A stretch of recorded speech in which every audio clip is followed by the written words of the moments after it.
so much. Thank you, Gwenolet, for hosting the event.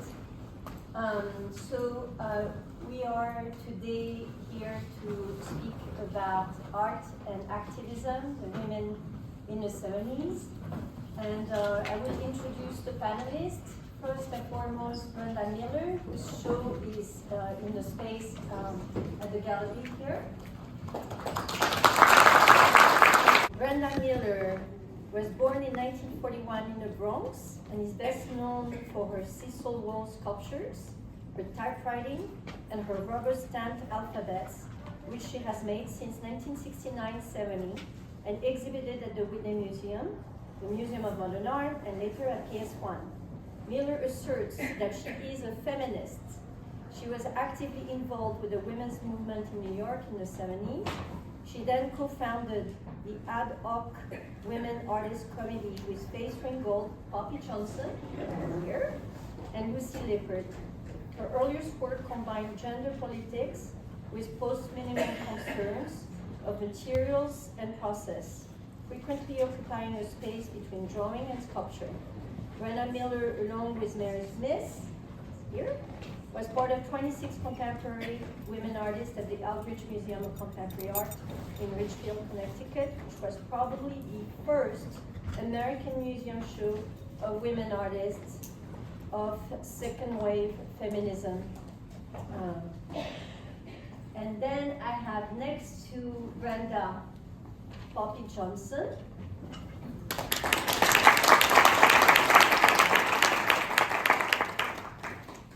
Poppy Johnson was an active member of the Art Workers Coalition, the Ad hoc Women's Committee, the Guerrilla Art Action Group, and the New York Art Strike in the 1970s.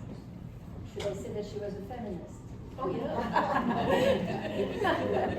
Later, she did various solo performances and installations, such as Ontogeny Recapitulates Phylogeny at PS1.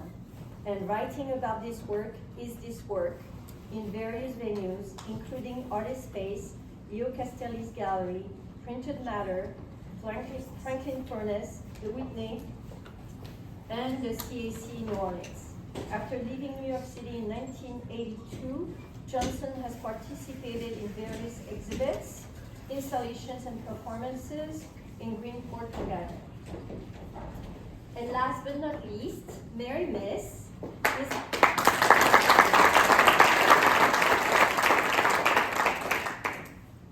is the founder of the artistic director of City as Living Laboratory.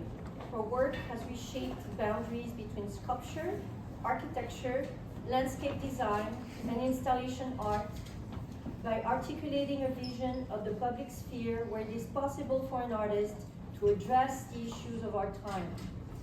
Trained as a sculptor, her work creates situations that emphasize a site's history, its ecology, or aspects of the environment that have gone unnoticed. She has developed projects as diverse as creating a temporary memorial around the perimeter of Ground Zero, marking the predicted flood level of Boulder, Colorado, and revealing the history of the Union Square subway station in New York City. She has been the subject of exhibition at the Harvard University Art Museum, the Institute of Contemporary Art in London, the Architectural Association in London, and the Des Moines Art Center.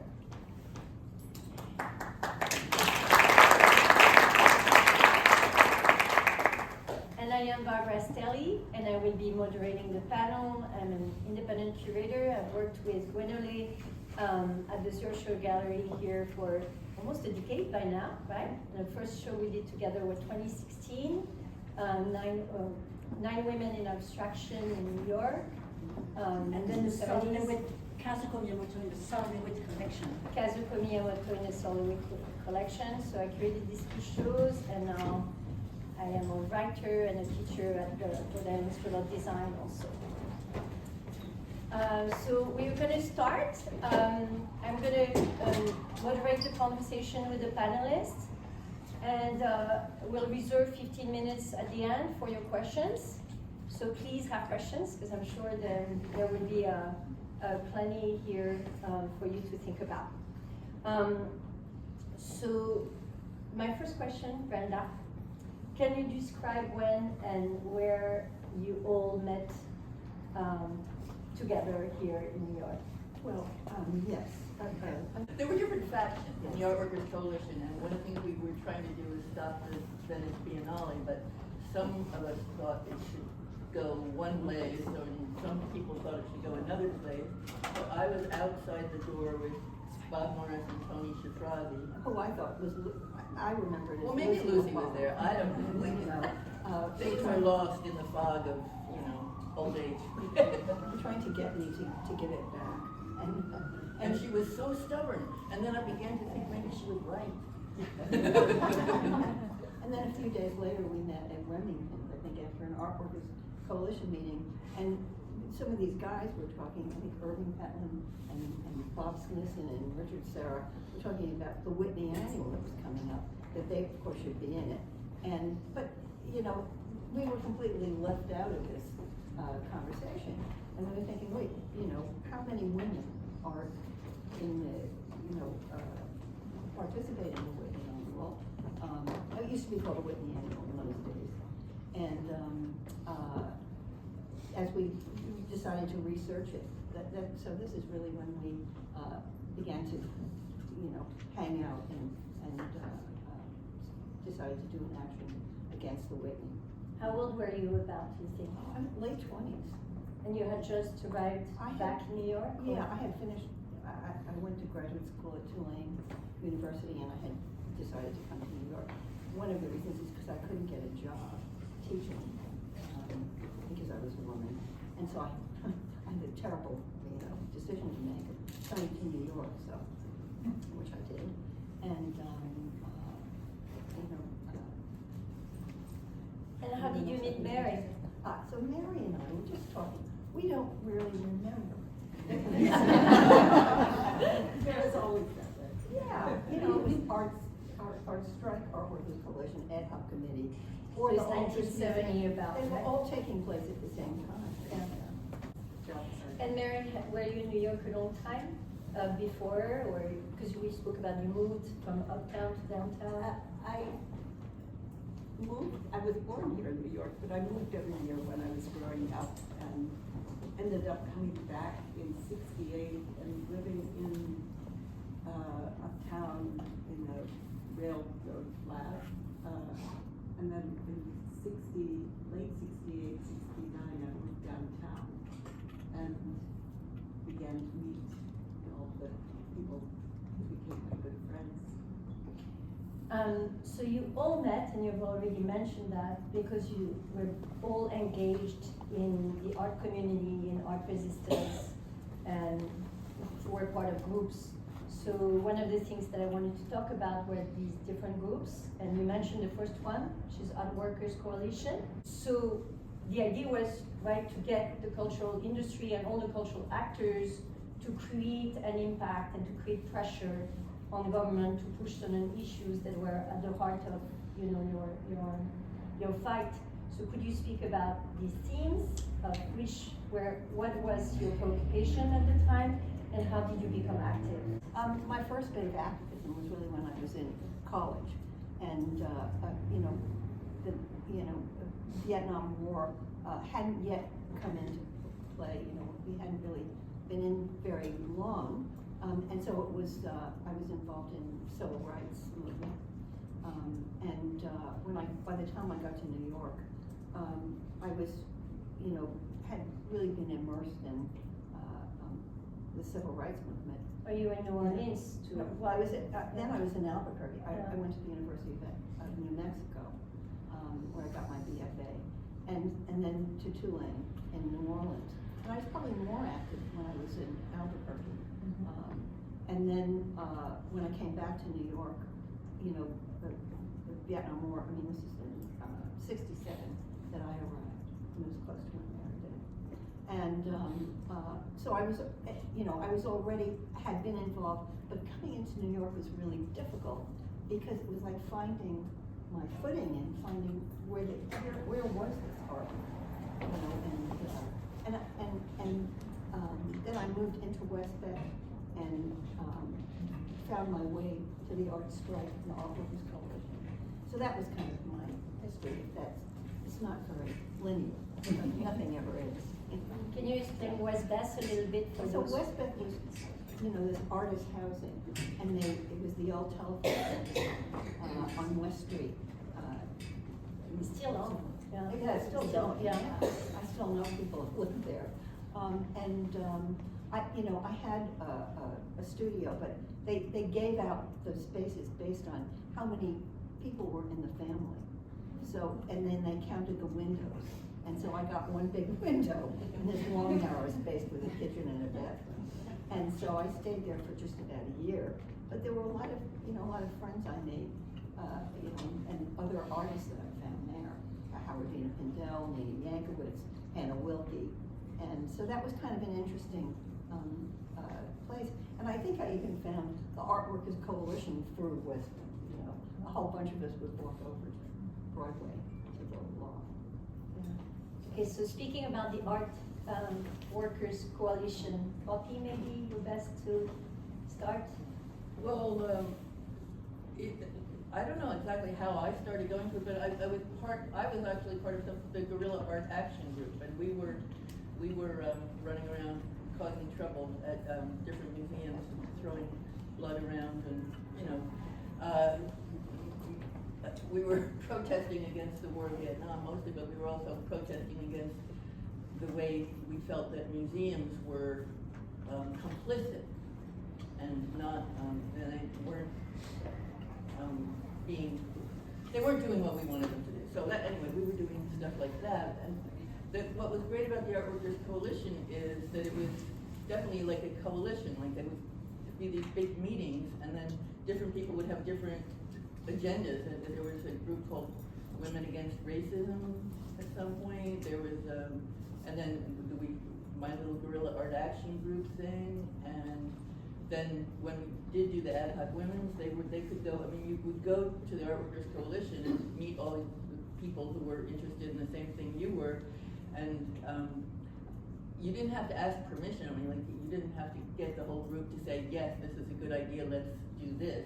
You would just say we're going to do this, and then if people wanted to, they would do it, and if people didn't want to, I mean, like people would give big speeches about why somebody should do this or why you shouldn't do that, or why la la la. But at the end of the day, everybody just did what they wanted. Yeah. So, And this is a workers' coalition that took place and took root first in New York, right? Oh, This yeah. was, yes. So I was gonna just give you a little bit of a background of who was who gathered in this coalition. So there were artists, right? But there were also workers in the cultural domain of all sorts. Anybody who worked in a museum could join. There were also art galleries, there were museum workers, and really you could just join in, right? It was incredibly open. And the famous people that drove the movement were Lucy Lippard, again, right? She was at the forefront of everything. Poppy Johnson was up there too, and great leader of this movement. And in terms of the artists, most famously Robert Smithson, Carl Andre, and Hans Hakke, in the artists that were also including actions in their post-minimalist work and traveled all over. Hans Hakke notably went international with his actions, whereas most of the others stayed in New York, right? I think so, yeah. Yeah.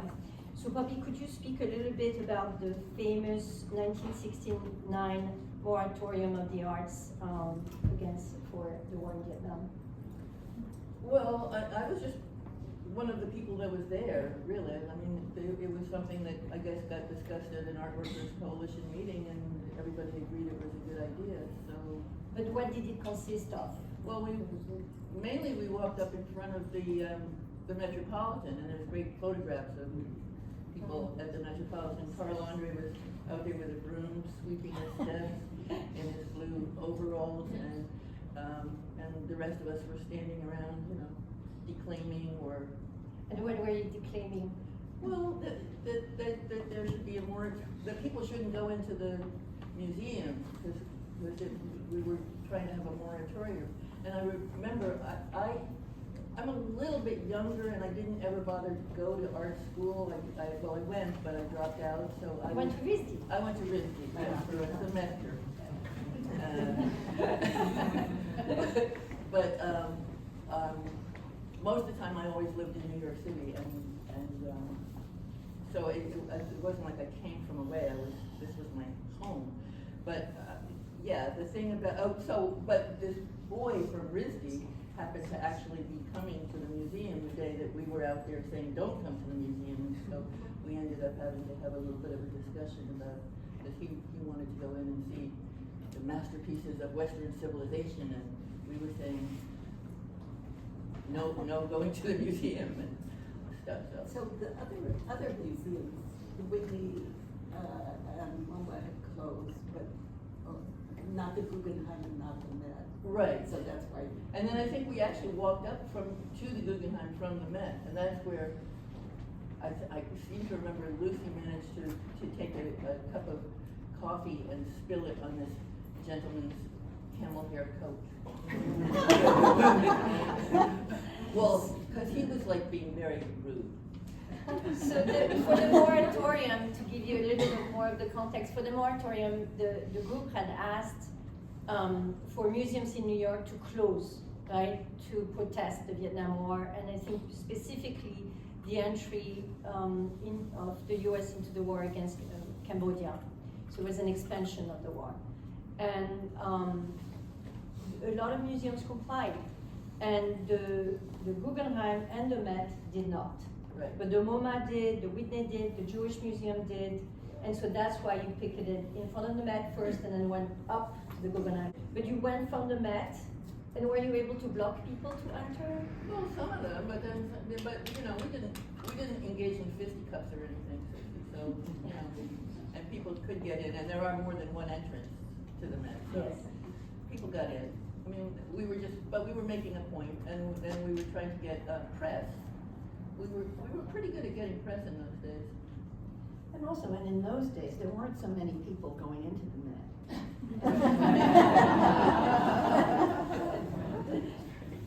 Mary, did you join? Yes, I was sitting on the steps. I was working at the Met as a file clerk. Oh. But I came outside to took the rest of the day off.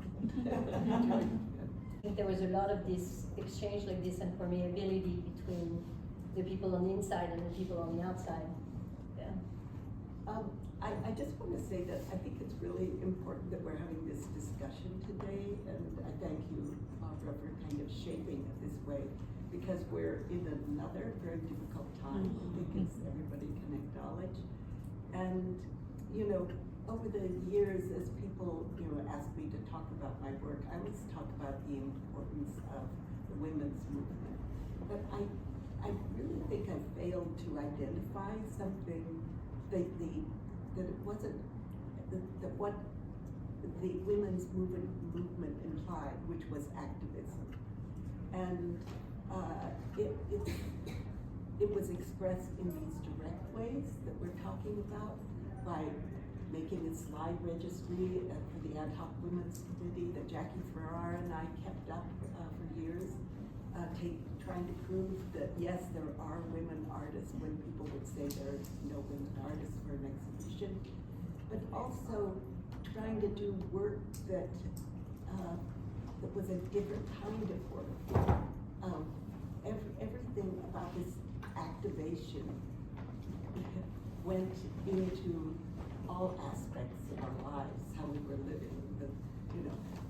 I was saying to Brenda that it was, why didn't you think of putting these on the grid of wire earlier? And Poppy noted that, well, we were about sticking it in the wall and people who deal with that complex situation. So I guess one hopes that activism resurfaces again, but it was definitely something that I've carried through to this day, being like crazy enough to start a nonprofit because there was no other way to function, making Cynthia's Living Laboratory. But I I think that's a really important element. Yeah. And even in changing materials, that, when I began to make these pieces and did them directly in the wall, it was sticking it to the people who were gonna either buy it or not buy it, which was, in itself difficult. But it was also why was the idea of using a stick with animal hairs attached to it the only way to make art, I think that we needed to find new materials, and I think that being an activist and, figuring out ways to irritate the establishment, the master race or whatever, became really important. And that it extended into my art, without my kind of consciously thinking about it. It was something that I could do on my own. I didn't need to have the, I wasn't going to get the okay anyway, so I may as well do whatever I wanted to do. And I think a lot of, and I think a lot of us were able to do that, although it was not easy. And it was not easy, especially because you were women. So the last piece of the art resistance actions is the ad hoc or women's committee, right? And could you speak a little bit how it came to be formed out of the Art Workers Coalition? Well, I think I mentioned this one night at a bar called Remington's, where these guys were talking about the Whitney annuals and how they weren't going to be in it, but we really figured out how we weren't going to be in it, so we may as well. Do you think that came before or after that our other bar story? Well, you need to tell the other bar story. Okay, go Well, I ahead. don't know whether chronologically I have no idea where this falls, but I do know that one night, and I think it was maybe around an Art Workers Coalition meeting or maybe some other opening, I was supposed to meet Brenda at the Spring Street bar. So I went in and she wasn't there. Maybe I was early, maybe she was late, but there were these guys sitting there that I knew, and they said I should come over. This was Bob Smithson, Richard Serra, and David Dial. Okay, and they invited me to come sit with them, so I came to sit with them, and they said, they said, what are you guys, what have you been up to or something, and I said something about, we're thinking about women artists, maybe at what committee, maybe the Biennale, something, or the annual or whatever it was, and they proceeded to do this thing of the three of them telling me that there had never been any good women artists. There were no good women artists. Women shouldn't try to be artists. Women are not able to be artists. Women artists don't really exist and really have never existed. And and it was and like every time I would like counter one, the other one would jump on me, it was a kind of terrible situation. But I was just being very brave, and I was like just speaking back, and I was looking around, where the f is Brenda?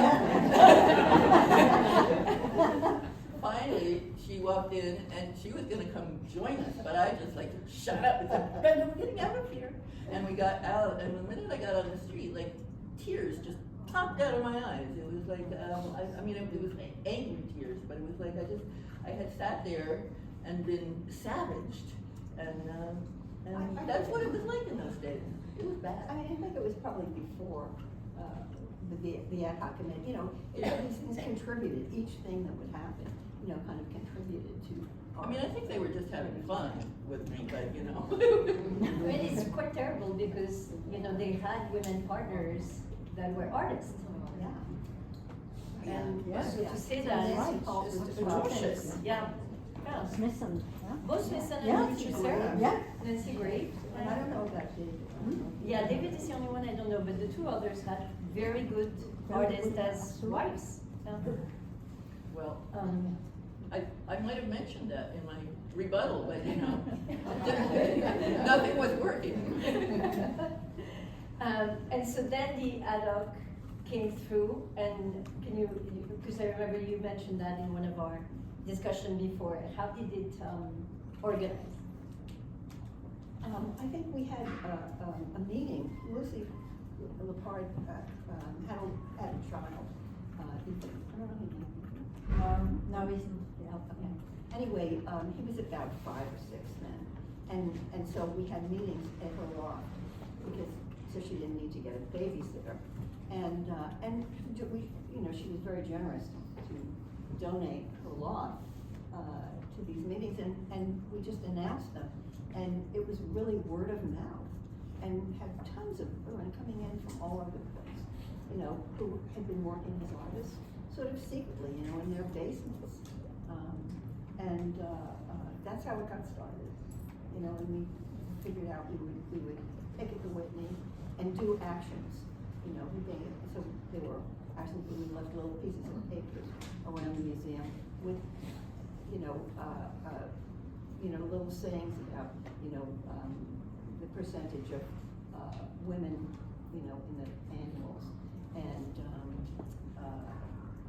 Let me give them the context for the boycott, because that's what you're speaking about. So the one thing I want you to speak about before I speak about the boycott is, how did you meet Lucy Lippert? Because we keep on speaking about her, and I don't know if everybody is aware who she is. The famous art historian and art critic, was very engaged for women representation in the 70s and post-minimalism and minimalist conceptual art, absolutely, yeah. Very important character. And she actually is one that wrote about your art first, which is reproduced in the catalog that Renee has prepared. So yes, she was incredibly, she was the voice a little bit of that generation in so many ways, right? Or one of the voices. Men and women. Yeah, men and women. I don't know how exactly I met her, but I actually worked on the book that she did 6 years, or the dematerialization of the art Right. object. She hired me. I used to get the weirdest jobs because I would just tell people that I knew how to do things that I didn't know how to do. So I actually said I could type, and I can't. So I ended up, I farmed out the typing part, but I ended up being sort of the fact checker and a photo finder and a whatever. So it all worked out, but that's how I do. Well, I remember meeting Lucy outside my door. Again. Oh, right. It's my memory. I don't remember. I knew Tony Schifrazzi, but I don't remember him. Lucy probably did come along there, but I mean, I just, whatever. What about you, Mary? At these ad hoc committee meetings. Right. Yeah. So the boycott of the Whitney, which was one of the sensational action that the ad hoc committee made, and that was very successful, I have to say. It's really written in history as something that turned things around for women representation in institutions. So this is the boycott of the Whitney Biennale to protest the low percentage of women represented in it took place for 4 months, every Sunday, right? And it helped increase the women percentage of the percentage of women representation in the show from 5% about to 23% in 1970.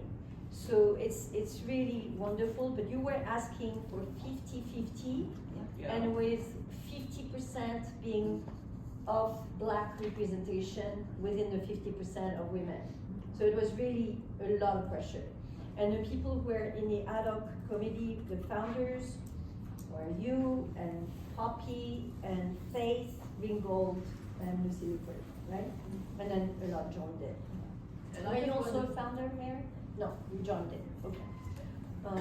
I was just Go gonna ahead. say that on the 4 Sundays was when we went to the Whitney and we did these actions that Brenda was talking about before, which we can talk about more, but I still remember, I think one of the best things we did is we managed to get a hold of Whitney Stationery and send out press releases saying, oh, the Whitney has decided to have 50% women. Really great. They had to deny. We could never do anything like that.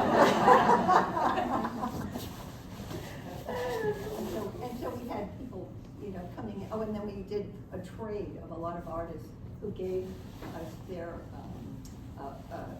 invitation so that they could get into the museum. And we gave them the phony invitation. So we were able to get into the Whitney, other people's dances. Which was very important because that was the opening, and that's where we did the really fun stuff with the eggs and the whistles and. Yeah, I think Faith's daughters came up with the boiled eggs, and dyed them black and put them around. And it doesn't. Sometimes when I think about it, being asked this question, it doesn't sound like such a big deal. But in those days, it was a big. The Whitney, it was a real snooty place, and I think it's trying now to kind of get rid of that. Now it's on the page. I looked, when I was reading for you, I took out of the Whitney page because they are embracing that history now. Yeah, and they do mention the face Ringgold. They say that they were rotten eggs. They didn't say that they were dyed. They were dyed black. They weren't rotten. But that was 50 years go by. And then things get bigger. Exaggerated. Yeah. Can you speak a little bit more about the papers? Because what was written on these papers? Things were written on it, that were about the percentage of women, to men in the exhibitions. I don't even remember. I have to tell you, and I wrote it. So, But wasn't there also a thing where we had a projector projecting the work of women artists on that night the of the facade opening. of the building across the street, I think, from the Whitney. Right, it was the night of the Or maybe opening. yeah. We had it so that there were women's work, these big giant. Right, projected. That was And there's a little bit more of a gruesome action that I'm kind of like fond of. Someone left tampons around. Everywhere. And they would give it to these male employees too. It would find itself in the male employees' pockets and stuff. Awful. Just and so Faith Ringgold would say, "Oh, it reminded them that women were everywhere." That is really fun. Let me see. Oh, and if I also have- the Whitney, they stored out. We had signs, when we came there to pick it, and they very cordially stored our stuff, so we didn't have to dig it up.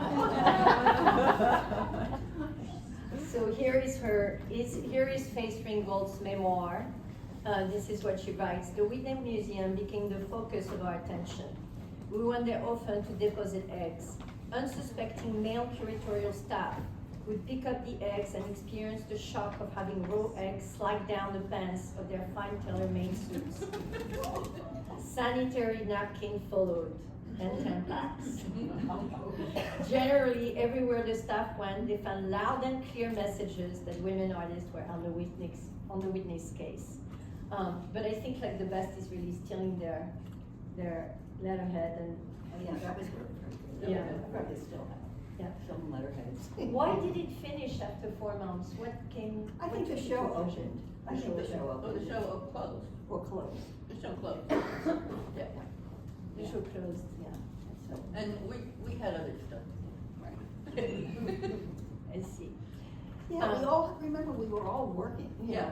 All of us had jobs to support us, and, it was not so easy, you had to pay rent, even though at that time New York wasn't like it is now with, exorbitant rents, but, And still. there are some artists who also decided to pull out of the Whitney, right? Upwards.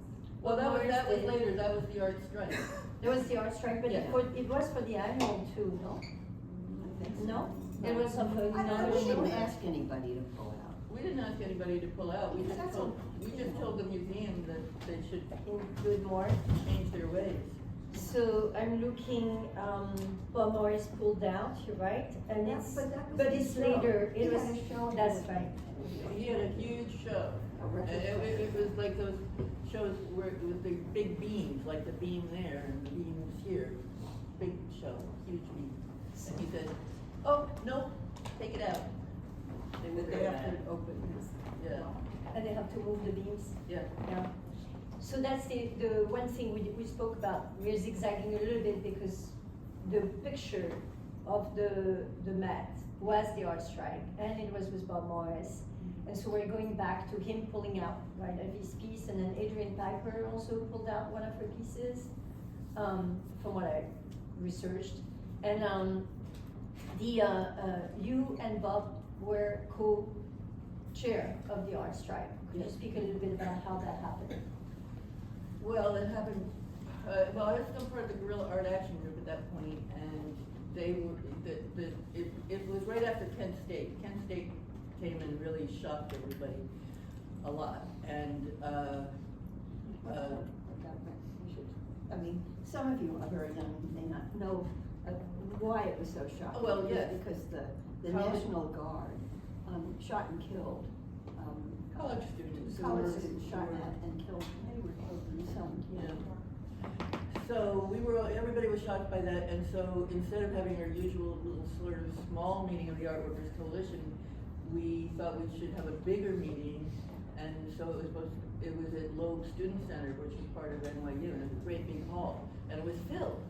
And this was a little more formal than Art Workers Coalition. They decided to give people assignments to speak, and the Guerrilla Art Action Group was asked to speak. So John Hendricks, dear friend, very sweet man, but he just assumed that he was the one who was going to speak, and I said, no. Why do you get to speak just because you're a guy? I think I should speak.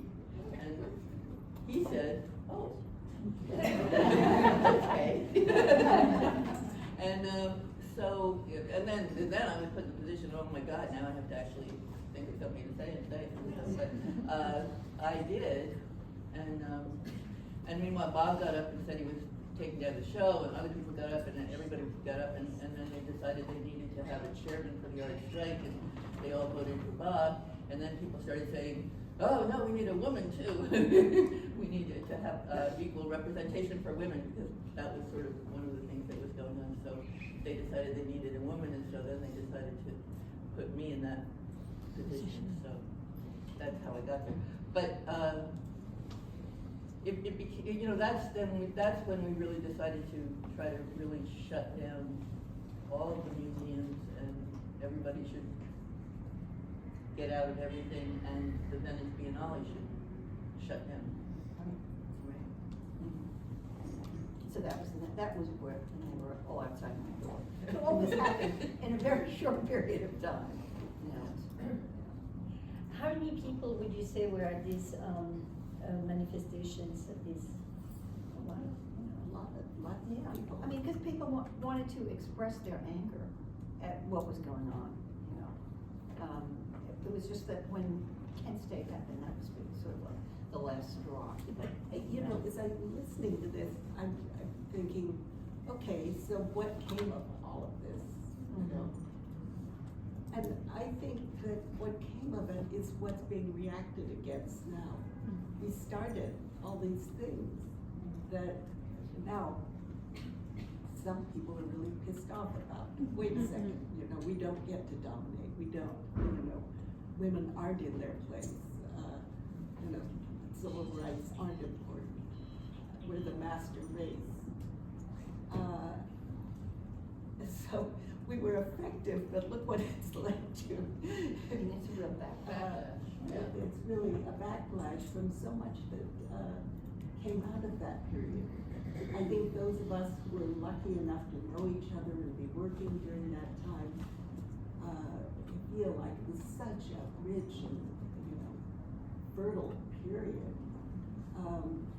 But also you look at the artists who were working during that time, and there was a lot of exposure then. We got to be in the magazines all the time, on the covers of magazines. But I am so happy Brenda Miller is having this show, but it's the first show she's had in a very long time. Since, I think, Quinley, you might know the date, but since the late 80s. Yes. So at some point, I was out. So it's like, okay, we're gonna support women artists, but it lasted only so long. Okay. Yeah. So I kind of want to jump from that period to this period, or get you to think about that jump. What's happening now? Yeah, it's really important, and this is also why I wanted to speak a little bit about the work that we have in this show, and the importance it had at the time, and how it's important for us today, and also the last topic of discussion that I wanted to have with all of you is like, what kind of works were you doing at the time that corresponded to your worldview and to your values, and how was it received, and where did you show? Because we know the 70s were the fertile ground for all of these actions and for women's groups, but also for these spaces that were activated by artists rather than by galleries or by institutions, because then women would not be represented and other minorities would not be represented. And so can you speak a little bit about your experience then?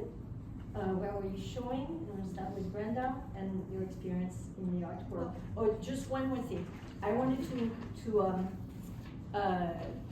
to read this quote from Lucy, because she speaks about what it is to be a woman at the time and to be an artist, right?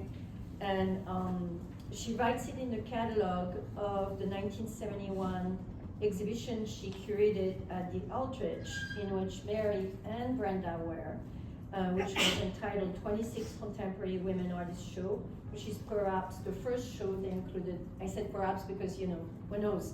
But so far, we think it is the first women show that was curated, entirely women. And that was in 1971. She had been invited by the director, right? And you'll tell the story. But the quote of the catalog, this is how she speaks of the way that people thought about what is a woman artist at the time. And so this is what she says. The woman artist has tended to be seen either as another artist's wife or girl, or as a dilettante. Now, I know that contrary to popular opinion, women are not any more part-time artists than anyone else. Brenda, go ahead. Okay, so, you know, the thing is that it's interesting that you bring up the Aldrich Museum, because when I did this piece, I mean, I really supported the show. And just to start with, Mr. Aldrich was still living at the time, and he was skiing in Colorado, and I had installed my piece. And when I came back up to the opening, Tell them what the piece was.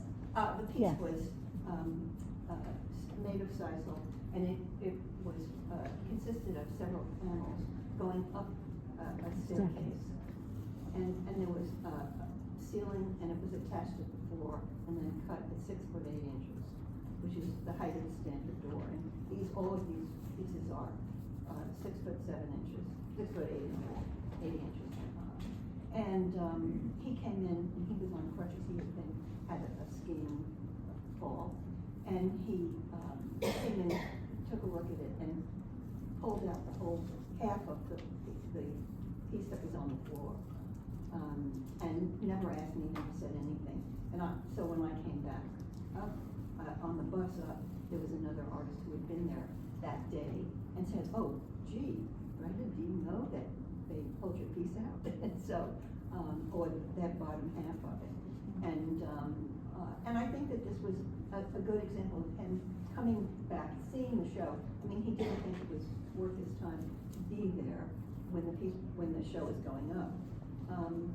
And he, you know, he thought nothing of pulling that piece out. But half of it, not even the courtesy of pulling the whole thing out. And I was horrified, you know. I mean, so this was a show that I really wanted to happen because it was really important, I thought. And I did go there and pull the rest of it out, much to his horror. During the opening. Because you were curious. I was absolutely curious.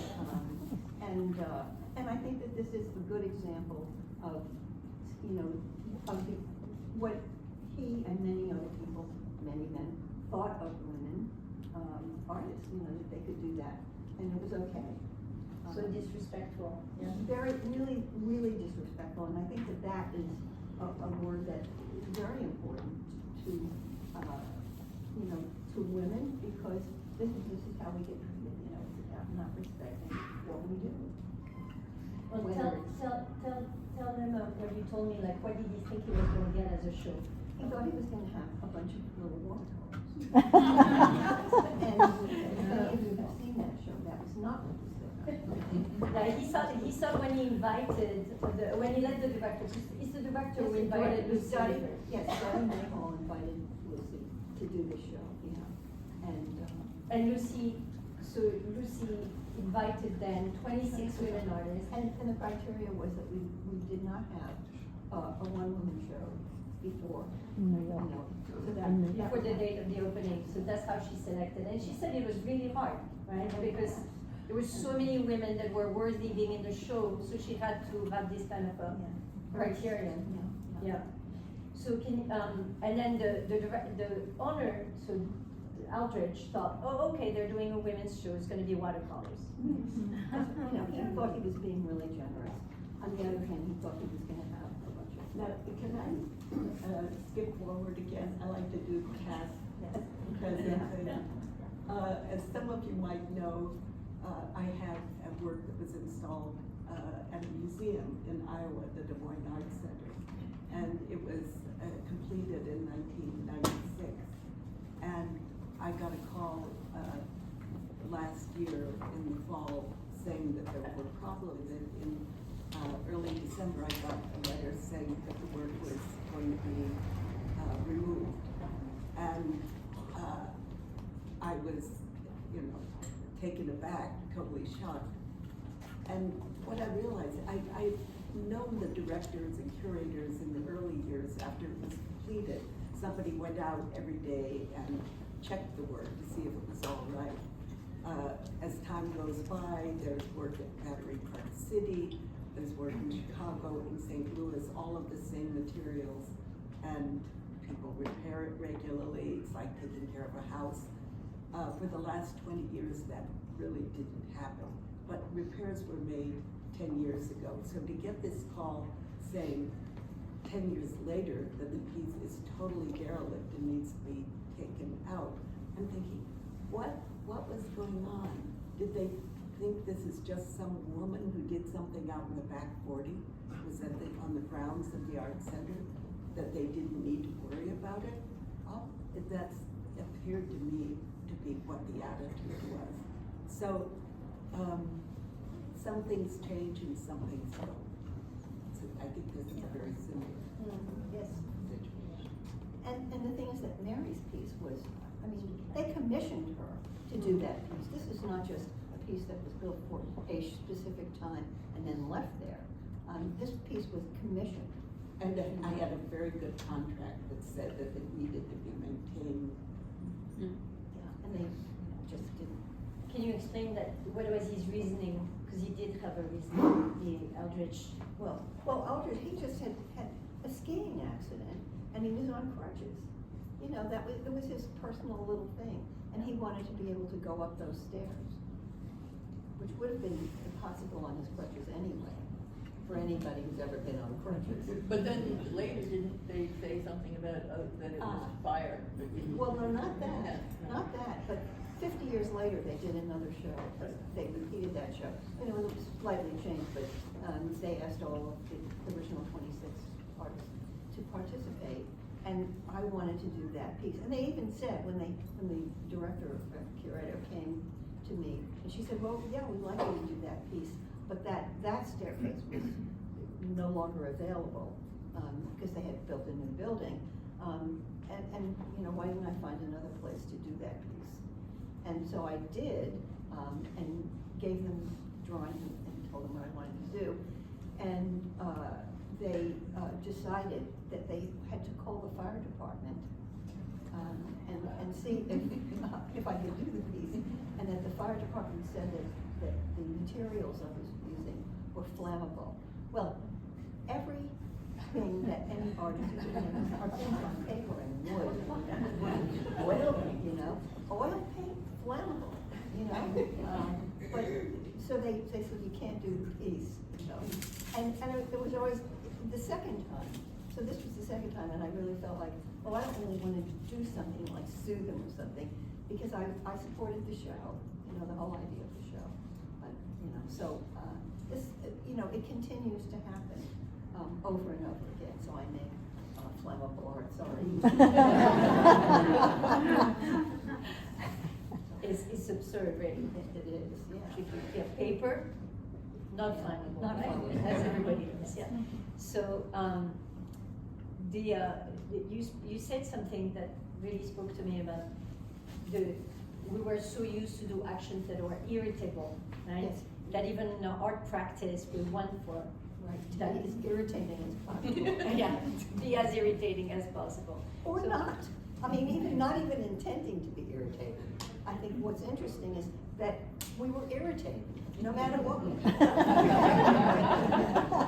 You were used to that, yes, to be connotated as irritating or, yeah. And what I admired the most is that there was really no fear. Everybody was going for what they believed, and there was no fear. Poppy, I would like for you to speak about your experience at Leo Castelli, because I think it's very telling. Well, I had done this work called Writing About This Work Is This Work. It's a performance piece. And I did it first at Artist Space. I have which is- these images of Poppy doing the performance, so you can Yeah. circulate it. One of the idea of it was that and this is old technology, some of you may understand this, but I had a typewriter, and then I had a big old video camera on a tripod, and it was pointing down at the words that were coming out on the platen, which is part of a typewriter. And then it was connected with wires, and then there would be like, it does set up different ways, different places, but there would be at least one monitor, which would be possibly in another room or across the room, or two monitors or whatever. Monitors being things that look like old-fashioned televisions, you know, not like big flat screen things, just boxes. And then people could look at these boxes and see what I was typing at the moment I was typing it. So that was the piece. And I ended up doing it a lot of places, but one place I did it was at Leo Castelli. And then I irritated him. Which wasn't, I mean. So you did it for, so you were typing for 3 hours Yeah, straight, right? right. In front of the camera recording or projecting. Right. And it was every day for a week. Yes. And it was open to the public. Yeah. And everybody could come and witness. Right. Right. And it was, you know, it was hard to do and took a great deal of courage and I never did really learn how to type. But I did it and I thought it was pretty wonderful. People wrote about it. They all thought it was You had wonderful. great reviews. Yeah. I ended up taking it on the road and we went different places with it. But how I irritated Leo had something to do with the other artists in the gallery were given stipends, you know, and that was in the older days. I don't know that galleries do that anymore, but the idea was that, you know, you would get a certain amount of money every month, and then, you know, and you work out the deal with your dealer later after he sells all your work. So I told Leo that I thought, well, you know, all the other guys, all the other artists in his gallery were men. And I know that some, although not all of them, were getting stipends of various sizes, and they all were secretive and didn't tell people, and they were very whatever. But anyway, I knew about these stipends, so I said, I think you should give me a stipend. And he's such a charming person, but he just couldn't figure out how to, you know, give me a stipend for what? Because this is a performance and I didn't really have any thing to sell. And I mean, somehow I didn't worry about that. I mean, he, you know, you're the money person. We could figure this out, but we just couldn't. So, so it was a sort of an irritation, but it was sort of the end of my career as a Leo Castelli artist. Oh, yeah. And Mary, you wanted to speak about your installation at the Nassau Museum. So it gives a portrayal of what women had to deal with either the gallery or the institution or the opening, the owner. So, I guess the main thing this work talks about is how stubborn, determined all of us were. Because, okay, you can't get into galleries, so you do something else. And I've been doing these works outdoors. Like I was really interested in the natural environment and getting people to notice and look at it and think about it. And so I came up with this idea to do an underground structure and 3 tower-like elements over a 7-acre site of the Nassau County Museum. I was teaching at Sarah Lawrence at the time, and that was 2 days a week for a half-time position, which it was. And I spent the other 5 days a week for a year out on the grounds of the Nassau County Museum. The only piece of equipment I had was they brought in a county piece of something that could scoop out and dig the hole. But for a year, I'm building this piece that's going to be underground with a teenager helping me. And I've never really built anything of this scale before. I did know how to sew, and I thought they were pretty equivalent. And I look back at this work and I thought, what was I thinking? I mean, how could an individual take on, I don't understand. But also the work was, again, a different kind of work. It wasn't going to be the object. It wasn't going to be the big thing, the big vertical element. It wasn't going to be theoretical. It was going to be about direct experience, the experiential, the intimacy of your experience. It was about movement as much as it was about anything. About walking through this 7 acres and coming across this and making up your own story about what these were and how they related to each other. So again, that kind of activism is what shaped the work, but also Stubbornness. I mean, just look at how many strings are tied here. You know, if you get of so much work that was being done at that time was, you know, Hannah just like insisting on her sexuality being. Hannah Wilke. Hannah Wilke. Insisting that that be acknowledged. You know, Alice Akar insisting in another way about being present. You know, it was sheer will, you know, that had us doing this thing. And you were always found where you were not expected. Yes. So that's the common point between all of you, I think.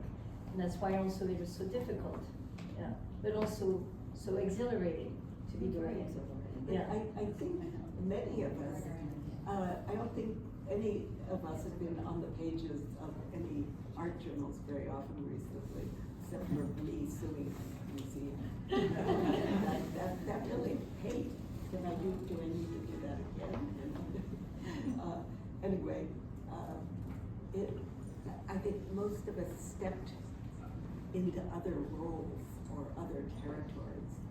You know, I ended up in a territory between landscape architecture and engineering and ecology, and you know, everybody was, if they couldn't do it the regular way, just like stepping outside of the galleries, not like the guys with the support of Virginia Dwan and helicopters or airplanes and stuff, but out there digging the hole yourself. You know, so I think that's an interesting kind of pattern of Well, Mary, earlier, as we looked at the catalog and pointed to a piece and said, where'd you do this piece? And I had done it at the John Weber Gallery. And Mary had helped work on it because I needed help, and we would do that for each other. You know, she didn't even remember doing it. And you don't even remember that I helped with the Aldrich piece.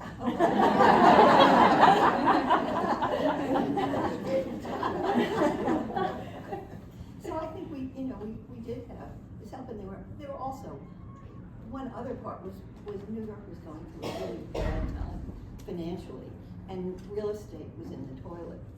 And so, you know, a lot of the guys had real estate licenses, you know, and were, you know, selling, you know, spaces when they could.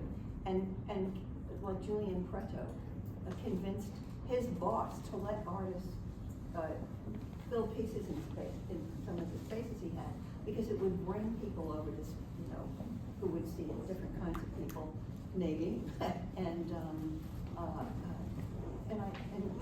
you know, there were various spaces like that he got that were always temporary, so you could do a piece there if you know, like 112 Green Street, Jeffrey Lew owned, along with some other artists, and opened up the ground floor because they couldn't rent it out.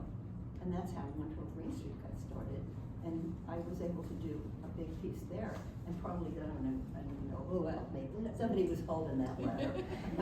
So many people started at 112 Green Street, like Mel Buckner had his first show there, and I think Jackie Windsor, and you did, yeah. But you forgot, it's you who forgot to invite people for the opening? No, we actually, I had shown a piece at Billy Apple had a second room of his loft, and he decided to invite people to show there.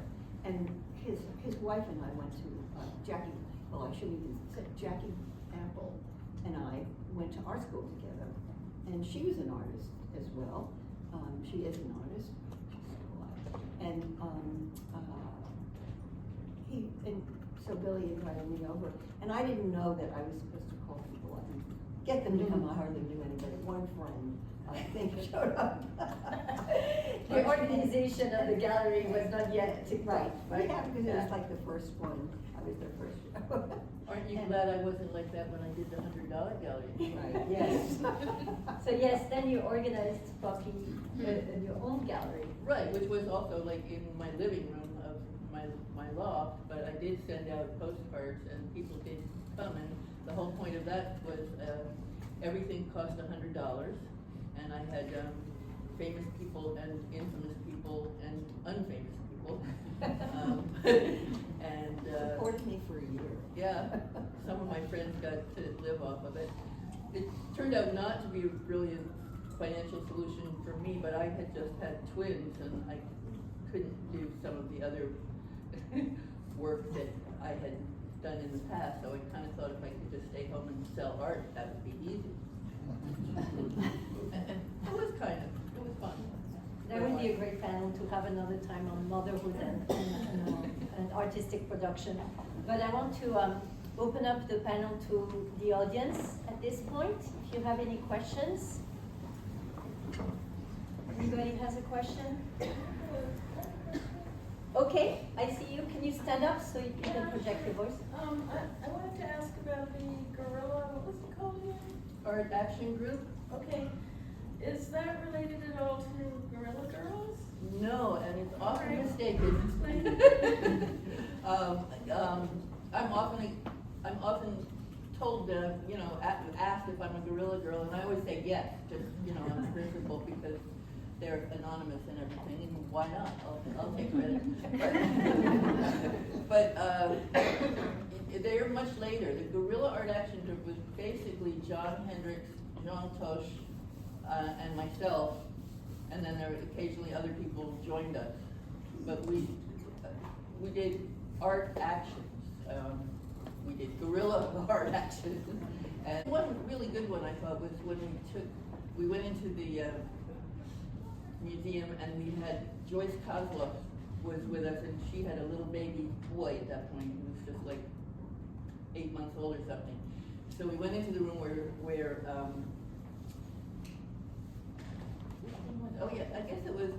went into the room where Guernica was at the Museum of Modern Art, and we also brought an Episcopal priest with us. And I don't know, we did some kind of a thing where we just read stuff, and the baby was on the floor, and we stood around saying, don't kill babies. But, a lot of pictures were taken. But there was another one where we took a laundry item off the wall. Off the wall, we actually took it off the wall. Ooh, they got really mad. but we didn't hurt it, we just put it down on the floor. Anyway, yeah, that's the sort of stuff. That was the guerrilla art. And that was probably in the context of my life. Yeah, something like that. Yeah, we had those posters this time. Somebody else? Cass? I'd like to hear Brenda talk about the beautiful work, the content of the work. Each work, she's got a different temperament. What's behind that? Any chance? So the question is, if Brenda could speak about the content of the work in the exhibition, that they all seem to have different meanings, right, and content. Well, I think they do. I mean, it's just a material that I'm using, and I was interested in finding, you know, with the stamp pieces and. A little louder, please.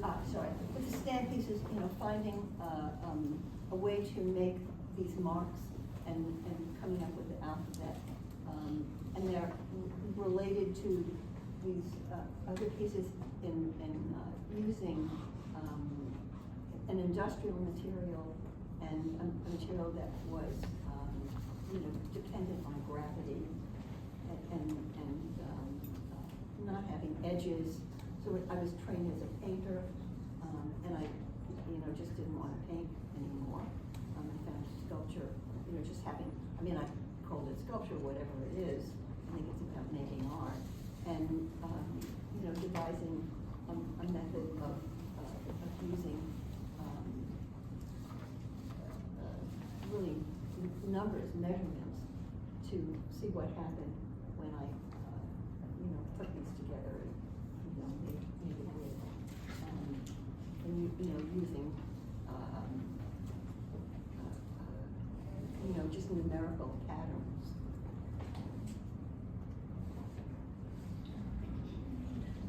There's a question, the lady with the blue scarf.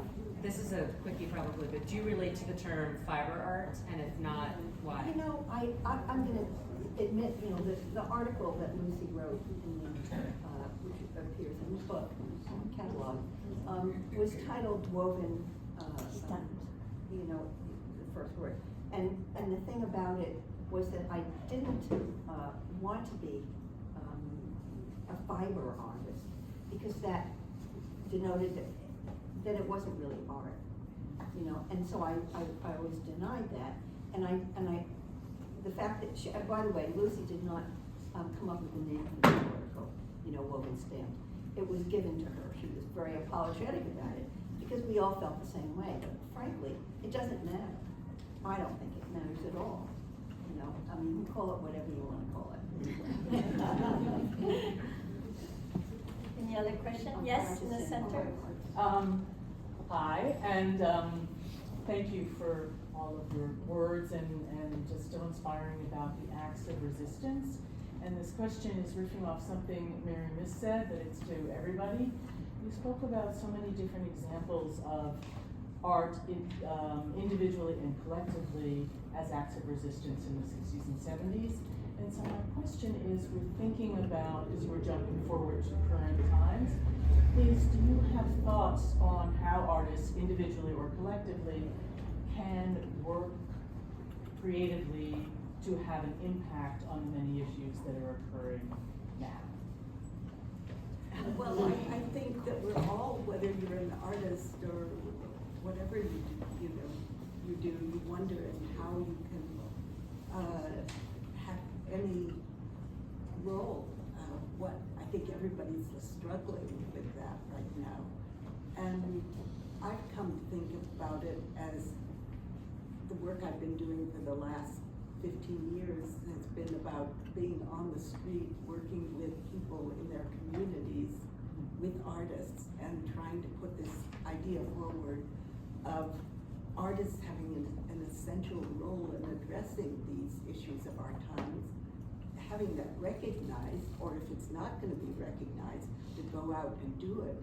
But and it's not about just me, you know, as the artist there, it's saying we need a constellation of artists going out across communities.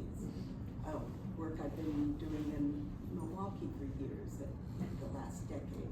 It's really going into underserved communities, working with people, taking all of our cues from them, trying to hear what they want, and having artists as often as possible from those communities be people who begin a process of engagement, because that's what art can do. They can start that. And that's the only way that I know personally, but I think it's everybody going to what they can reach. Or maybe it's beyond what they think they can reach, but have a bright idea. Monique? Just speaking about activism, I just received this email. It is what to do. It's a 24-hour economic blackout. Yeah. As our initial act, we turn it off. You know, we're in a particular situation right now where everything is just economic. Money. It's all greed and money. So here it is. But one day we show them who really holds the power. When? Friday, February 28th, from 12 a.m. to 11:59 p.m. What not to do? Do not make any purchase. Do not shop online or in store. No Amazon, no Walmart, no Best Buy, nowhere. Do not spend money on food and gas. Do not use credit or debit cards. Do not hire anyone to do work around your house, etc. And what you can do, only buy essentials, absolutely necessary food, medicine, emergency supplies. Or make art. And spread the message. Well, this was yesterday, and I got that, and I thought, finally, activism. I'm not going to do anything on February 28th. And now you know it, and you do the same. Yes, I just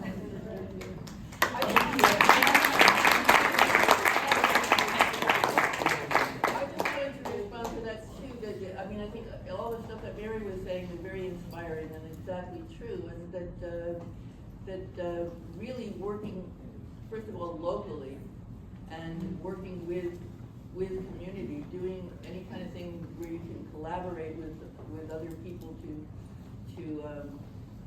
make any kind of change, that's the sort of thing that we need to be doing. So I'm glad you do it. Why are you doing it in Milwaukee? Why don't you do it right here? I've tried to do it here regularly, but it's very hard. Okay, well, lucky Milwaukee. I am doing it here as well. Yeah, okay. I think it's a good way to end the panel. Thank you so much, Brenda, Poppy, and Mary.